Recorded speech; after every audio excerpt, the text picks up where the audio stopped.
Yo no era de los que se metían en cosas raras. Nunca me interesó lo oculto, ni lo místico, ni las supersticiones. Pero todo eso cambió hace 2 años, cuando conocí a Rebeca. Nos conocimos en la universidad, en Puebla, aunque ella era de Cuernavaca. Desde el inicio me atrajo su forma de ser, reservada, amable, muy atenta, pero con una tristeza que nunca supe de dónde venía. Fue hasta casi 8 meses después, cuando ya éramos pareja formal, que me invitó a conocer a su familia. Me acuerdo bien del mensaje.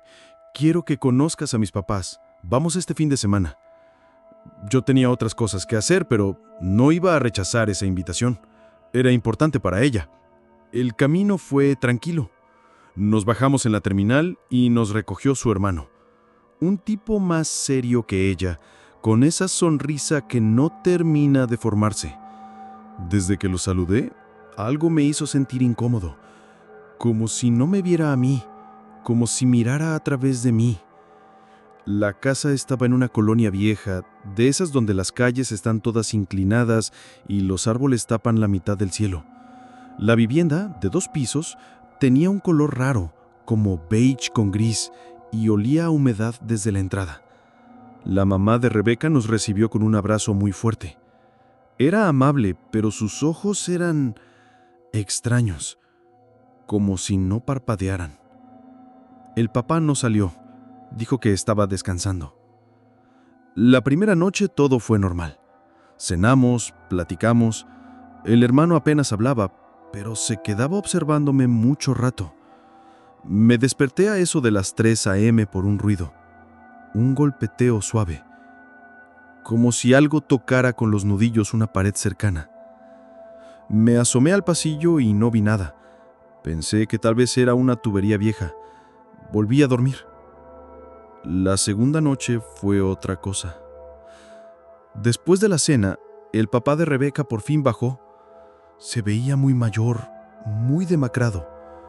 Me habló con una voz rasposa y pausada, como si cada palabra le costara. Me preguntó qué opinaba de la familia. Le dije que eran muy hospitalarios. Él sonrió, pero fue una sonrisa seca, como si solo usara los labios para imitar una emoción. Esa noche, Rebeca me pidió que durmiéramos separados, que su mamá era muy estricta con eso. Yo no dije nada. Me acomodé en un cuarto del fondo. Lo que pasó ahí nunca lo voy a poder explicar del todo.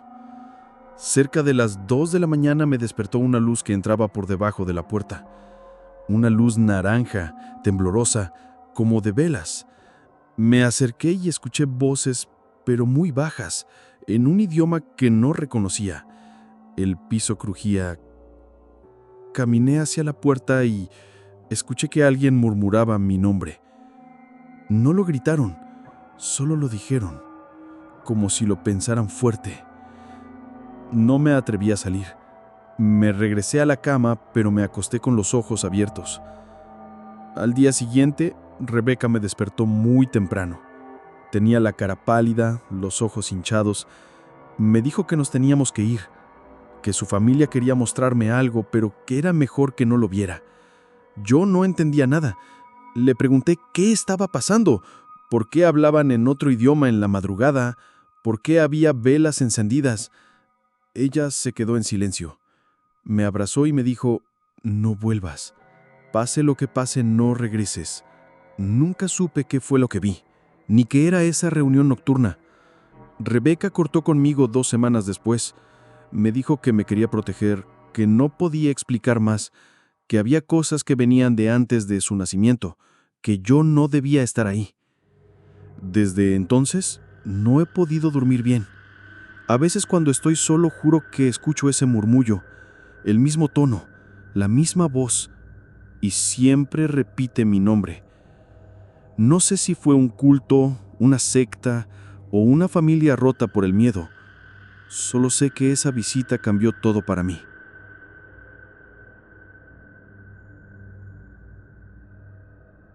Yo siempre he creído que uno conoce de verdad a una persona cuando ve cómo vive, cómo es su familia, su casa. Por eso acepté sin pensarlo cuando Alicia me invitó un fin de semana a su casa en Jalapa. Llevábamos casi un año saliendo. Ella me parecía alguien fuerte, muy centrada, pero también muy reservada. Viajamos en autobús y su papá pasó por nosotros a la central. Desde el principio sentí algo raro, no de ellos, sino de la casa. Era una casa antigua, con techos altos, muchas plantas y ventanas viejas con cortinas pesadas. Había un olor raro, como incienso con humedad. Me presentaron también a su hermano menor, de unos 16 años, bastante callado. Su mamá fue muy amable, aunque no paraba de mirarme. No de forma grosera, más bien como si estuviera evaluándome, como si buscara algo. El primer día fue tranquilo, aunque me llamó la atención que nadie usaba el baño del segundo piso. Todos iban al de abajo. Alicia me dijo que era por la presión del agua, pero no sonó muy convencida. Me asignaron un cuarto de visitas junto al estudio, y esa noche dormí relativamente bien, salvo por un sueño raro. Una mujer parada frente a un espejo, llorando. La segunda noche fue otra historia. Me desperté a eso de las 3 a.m., maldita hora, con un ruido como si alguien hubiera dejado caer agua en el suelo. Me levanté, medio dormido, y salí al pasillo, todo oscuro. El baño del segundo piso tenía la puerta abierta. Se veía luz adentro como si alguien hubiera encendido una vela. Me acerqué, pensando que alguien lo había usado por fin, pero no había nadie. Lo que vi me heló. Frente al espejo había una mujer de espaldas, pelo muy largo, negro y una bata blanca muy delgada. No podía ver su cara. Pensé que era la mamá de Alicia. Dije en voz baja, «¿Señora?», pero no volteó. Se quedó ahí, quieta. Di un paso y en ese momento la luz se apagó sola, como si alguien hubiera soplado la vela. Me quedé congelado. Cerré la puerta y me metí al cuarto como pude. A la mañana siguiente lo conté en tono de broma, como si hubiera sido un sueño. El hermano de Alicia se puso pálido. Luego me confesó en voz baja que él también había visto a esa mujer, que por eso no usaban ese baño, que una vez, hace años, su abuela murió ahí, frente al espejo, que desde entonces a veces se aparece. No quise hacer más preguntas. Esa fue mi última visita.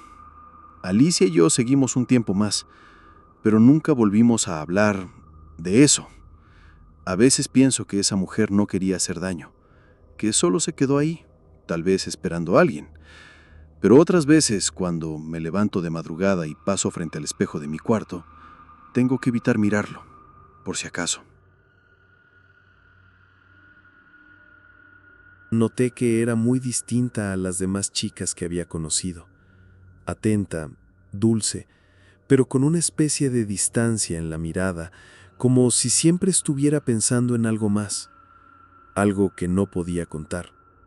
Después de casi un año juntos, me invitó a pasar unos días a su casa en Tapachula, Chiapas.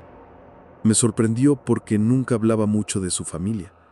Me dijo que su mamá era estricta, que su papá no hablaba casi nada y que su hermano era raro. Esa fue su palabra exacta. Aún así, acepté. Tenía ganas de conocer su mundo. La casa estaba en las afueras, en una zona tranquila rodeada de monte.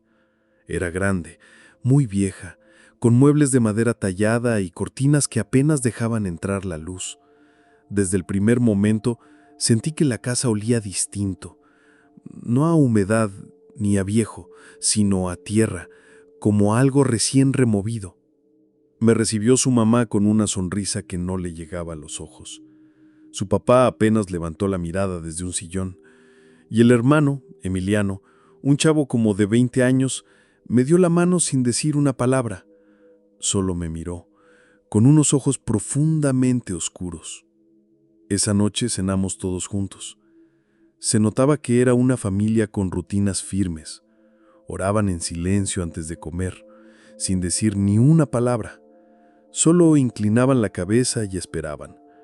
Nunca había visto algo así. Después de la cena, Regina me dijo que no podía dormir conmigo en la habitación de visitas, que sus papás eran muy estrictos con eso. Me pareció raro, pero lo acepté. El cuarto estaba al final de un pasillo, junto a un cuarto cerrado con candado. Cuando pregunté qué había ahí, ella solo dijo: «Ese cuarto no se abre». Me costó mucho dormir. Escuchaba pasos lentos en el pasillo, aunque todos supuestamente dormían. A veces se oía como si alguien estuviera arrastrando los pies. Me levanté a asomarme, pero no vi nada. La puerta del cuarto cerrado tenía algo dibujado con tiza blanca, un círculo con símbolos extraños. Al día siguiente le pregunté a Regina si su familia practicaba alguna religión especial. Me dijo que era algo de sus abuelos, tradiciones que se mantenían, pero no quiso dar más detalles. Lo más fuerte pasó la segunda noche. A eso de las 2 de la mañana, me despertó un murmullo, como rezos en voz baja. Al principio pensé que era un sueño, pero no. Me levanté y abrí la puerta lentamente. Todo estaba en penumbra, pero desde el pasillo vi una luz tenue proveniente del cuarto cerrado, que ahora estaba abierto. La puerta estaba entreabierta y desde dentro salía el resplandor de velas. Caminé hasta ahí y lo que vi todavía me cuesta contar. Estaban todos: Regina, su mamá, su papá y el hermano, arrodillados en círculo. En medio del cuarto, sobre un tapete oscuro, había un cuenco de barro con algo que parecía sangre. Una figura pequeña hecha con ramas y tela estaba suspendida sobre el cuenco, colgando de una cuerda. Todos tenían los ojos cerrados, murmurando en un idioma que no entendía. Me eché para atrás, pero sin hacer ruido. Corrí a mi cuarto y cerré con seguro. Me quedé sentado en la cama con la respiración agitada. No podía creer lo que había visto. A la mañana siguiente, Regina actuó como si nada hubiera pasado. La comida fue normal. Nadie habló del tema.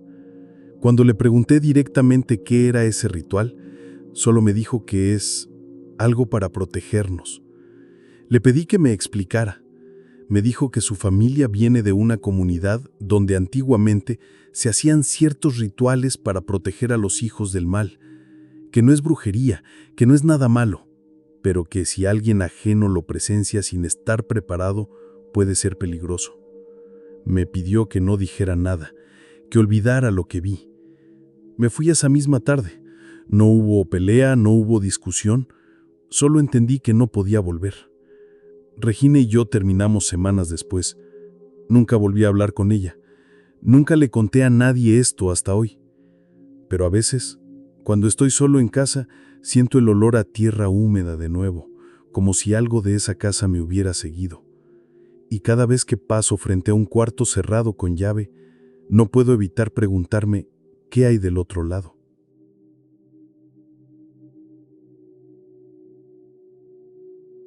Esto me pasó hace unos años, cuando fui por primera vez a visitar a la familia de mi novia Clara, en un pueblo que se llama Ayecuatla, en Veracruz.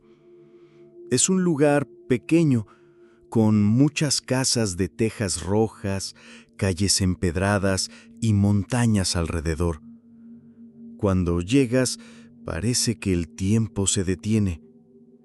Clara siempre fue muy cercana a su mamá. Me hablaba mucho de su familia, pero jamás me mencionó nada raro, nada que me hiciera pensar que lo que iba a vivir ahí me marcaría para siempre. Nos fuimos en autobús un viernes en la tarde. Llegamos de noche, como a las 8. Su mamá nos recibió con una comida caliente y su papá, un hombre serio pero amable, me ofreció una cerveza. El hermano de Clara, que era menor, no decía mucho, solo me miraba con una mezcla de desconfianza y curiosidad. La casa era antigua, de techos altos, muchas imágenes religiosas y un ambiente muy frío, a pesar del clima cálido afuera. Dormimos en cuartos separados, por respeto a los padres. Me tocó dormir en una habitación que daba al patio trasero, junto a un pasillo que llevaba al cerro. Esa primera noche dormí mal. Escuché sonidos que no pude explicar. ruidos como de un niño riendo, corriendo cerca del patio, pero cuando me asomaba, no había nadie. Al día siguiente lo comenté en el desayuno como algo curioso, medio en broma, pero los papás de Clara se pusieron serios, muy serios. La mamá me dijo: «Aquí no salgas después de las 9. Si escuchas algo afuera, no respondas, no saludes, solo quédate adentro». Pensé que era una superstición local, como tantas que hay en los pueblos. Clara me hizo una seña con los ojos como para que no dijera nada más. Pero la segunda noche fue peor. Como a las 10:30 me despertaron pasos, claritos, como si alguien caminara descalzo sobre tierra seca. Me levanté y miré por la ventana. No vi nada. Luego escuché un susurro.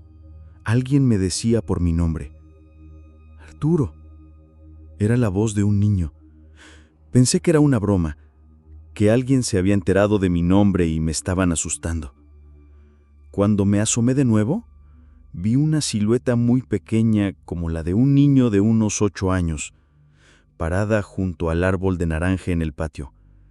No tenía ropa, su piel era pálida, casi gris, y sus ojos no tenía ojos, solo cuencas oscuras. Me congelé, no podía moverme. Lo vi girarse y correr hacia el cerro. No sé cuánto tiempo estuve ahí parado. Al día siguiente, mientras Clara y su mamá salieron al mercado, me quedé con el papá y el hermano. Entonces me contaron lo que nadie más me había dicho. Ese niño, esa cosa, lo conocen como el hijo del cerro. Según cuentan, hace décadas una mujer perdió a su hijo pequeño en el monte. Lo buscó por días, pero nunca lo encontraron.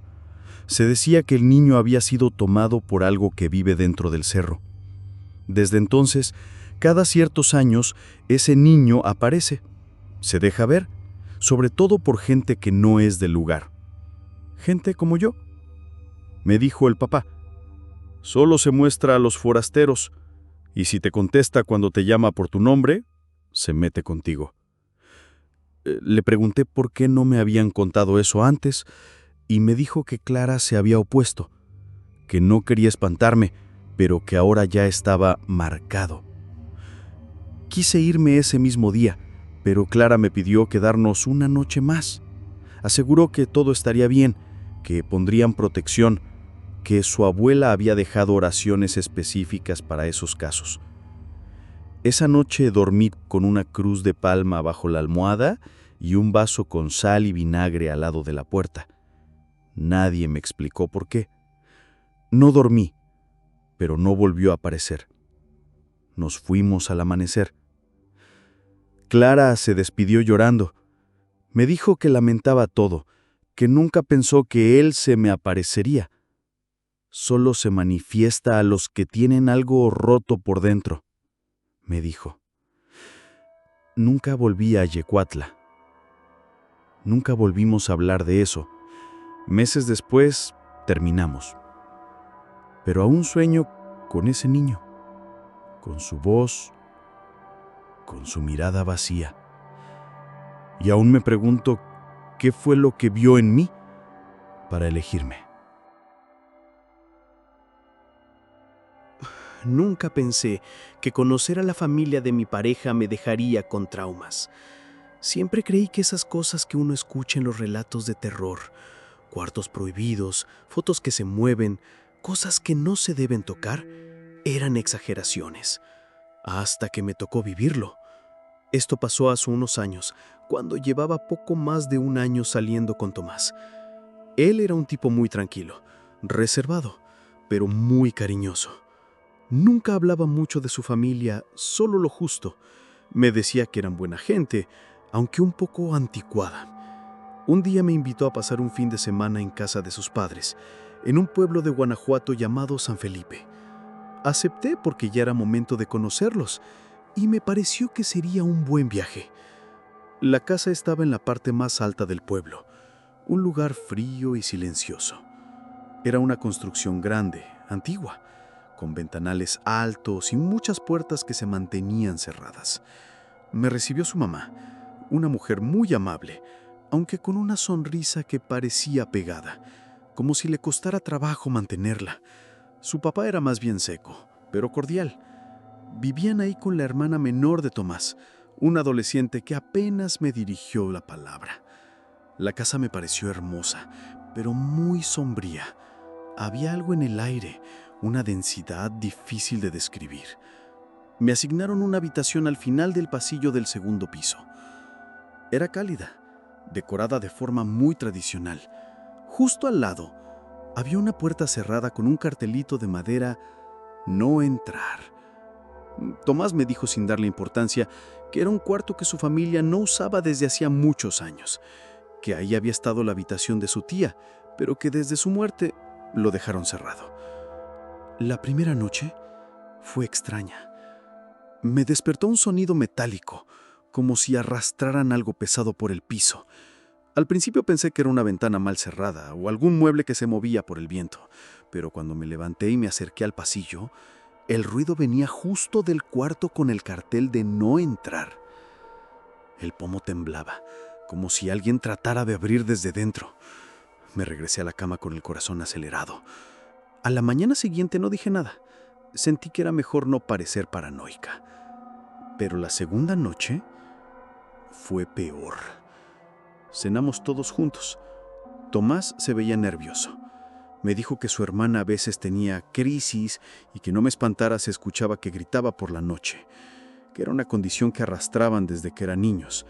Yo asentí, aunque su explicación me dejó más incómoda. Esa madrugada volví a despertarme con sonidos, pero esta vez no era el pomo, sino algo más claro. Voces, una voz suave, como de mujer, cantando algo, una melodía muy antigua, casi como nana. Me acerqué al pasillo. Todo estaba oscuro, y desde la rendija bajo la puerta del cuarto prohibido vi una luz tenue, como de velas. Di un paso, luego otro, hasta quedar frente a esa puerta. La madera tenía marcas, como si alguien la hubiera arañado. Toqué la puerta sin pensar, y del otro lado la voz cayó. Un susurro llegó desde adentro. No entendí lo que decía. Era apenas audible, pero se sentía dirigido a mí, como si supiera que yo no debía estar ahí. Regresé a mi cuarto temblando. Cerré con seguro. Recé como no lo hacía desde niña. Y no dormí más. A la mañana siguiente confronté a Tomás. Le conté todo. Me miró en silencio. Y luego, con una calma extraña, me dijo: "Eso pasa cada que alguien nuevo duerme cerca de ese cuarto. Ya va a pasar". Le exigí saber qué había ahí. Me llevó a caminar por la parte trasera del jardín y entre árboles secos me mostró una placa escondida bajo tierra, una lápida, con el nombre de Rebeca, la tía. Me dijo que Rebeca había muerto en ese cuarto hacía más de 30 años, que se había quitado la vida por razones que nadie quiso hablar jamás, y que desde entonces nadie entraba ahí, y que cada vez que alguien nuevo dormía cerca, ella se manifestaba. Me sentí engañada, furiosa. Le dije que me iba. Esa tarde empecé a empacar. Mientras lo hacía, escuché un golpe seco detrás de mí. Uno fuerte, como si algo hubiera caído. Me giré y vi que uno de los cuadros de la pared, una antigua fotografía familiar, estaba en el suelo. Al recogerlo, noté algo raro. La foto había cambiado. O mejor dicho, algo en ella. Ahora había una figura más. Una mujer, de rostro pálido, de pie detrás de todos los demás. No era algo que pudiera estar ahí por error. No era un reflejo. Era una mujer de vestido blanco, con los ojos completamente negros, mirando directo a la cámara. Dejé el cuadro en el suelo. Bajé las escaleras sin decir nada. No volví a entrar a esa casa. Terminamos días después. No hubo explicaciones. Solo entendí que había entrado en algo que no debía conocer. Todavía hoy, cuando veo fotografías antiguas, me fijo en los fondos, en las esquinas, porque tengo miedo de verla otra vez. A la mujer de la foto, a Rebeca.